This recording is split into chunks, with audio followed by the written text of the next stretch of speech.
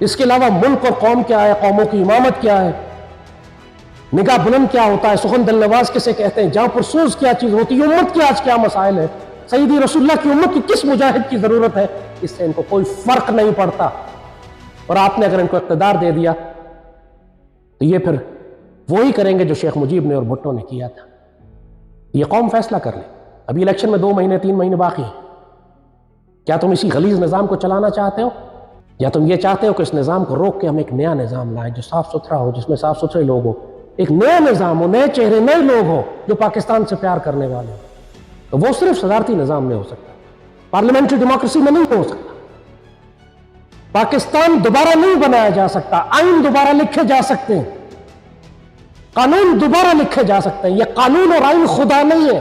ہمارے پاس قانون اور آئین موجود ہے، اللہ اس کے رسول صلی اللہ علیہ وآلہ وسلم کا قرآن و سنت موجود ہے ہمارے پاس، وہ ہمارا سپریم لا ہے.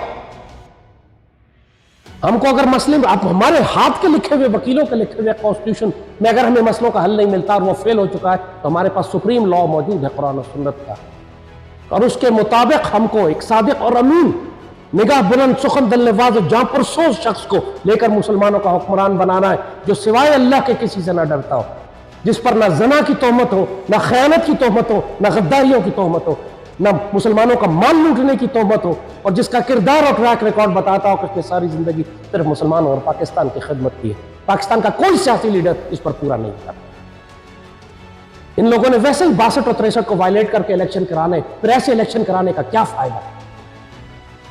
جس طرح شیخ مجیب کے ساتھ کیا تھا، بڑی بڑی غداریاں معاف کر کے اس کو الیکشن میں داخل کر دیا، اسی طرح ان سارے غداریاں معاف کر کے ان کو آپ الیکشن میں بھیجیں گے تو اس کے بعد شکایت مت کیجیے گا اگر پاکستان میں خانہ جنگی ہوتی تو. میں گارنٹی سے کہہ رہا ہوں اس الیکشن کے بعد خانہ جنگی ہو، کیونکہ کوئی سیاسی جماعت قبول نہیں کرے گی رزلٹ.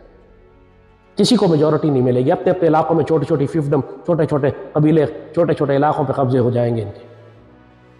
کوئی صوبے کو لے جائے گا، کچھ صوبے کو لے جائے گا، پھر اس کو آپس میں کتوں کی طرح لڑیں گے اور اس کے بعد یہ ملک توڑنے کی دھمکیاں دیں گے اگر ان کو اقتدار نہ دیا گیا تو. پاکستان کے جتنے بھی صاحب اختیار ہیں اس وقت، ان کو میں صاف کہہ رہا ہوں، آپ ذمہ دار ہوں گے.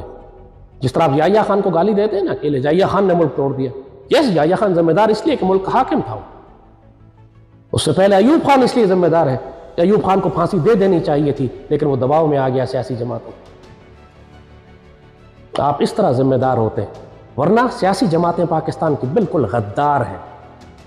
یہ خائن بھی ہیں، جاہل بھی ہیں، بے غیرت بھی ہیں، بے شرم بھی ہیں. ان میں کوئی ایک سیاسی جماعت اس وقت اس قابل نہیں ہے کہ پاکستان پر حکمرانی کر کے پاکستان کے مسائل حل سکے. نہ یہ اکٹھے بیٹھ سکتے ہیں، نہ اکیلے ملک چلا سکتے ہیں.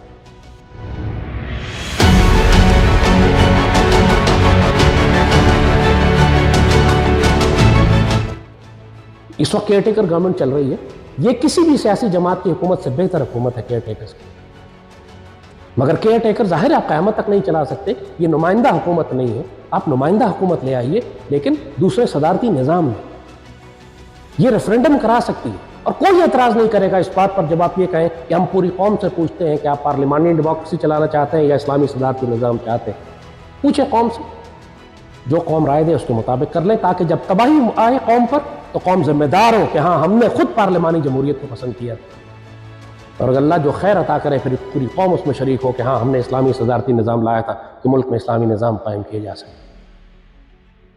تو یہ ہماری نصیحت ہے قوم کے حکمرانوں کو، اشرافیہ کو، اہل اقتدار کو، اہل رائے کو.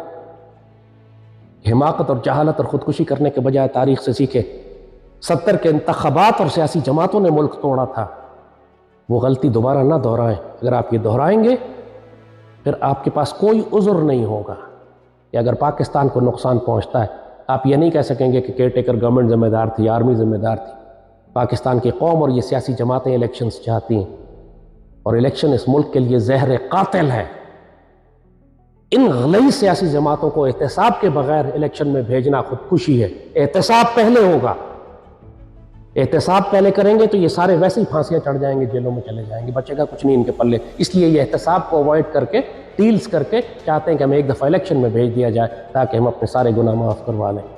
لہٰذا آخری دفعہ ہم بار بار کہہ رہے ہیں ملک میں الیکشن نہیں، ریفرینڈم کرائیں، نظام تبدیل کریں. قوم سے پوچھیں کہ تم کون سا نظام چاہتے ہو. اسی میں پاکستان کی خیر ہے، ورنہ آپ سب ذمہ دار ہوں گے پاکستان کو نقصان پہنچانے کے. اللہ پاکستان کا حافظ و ناصر و مالک. پاکستان زندہ باد.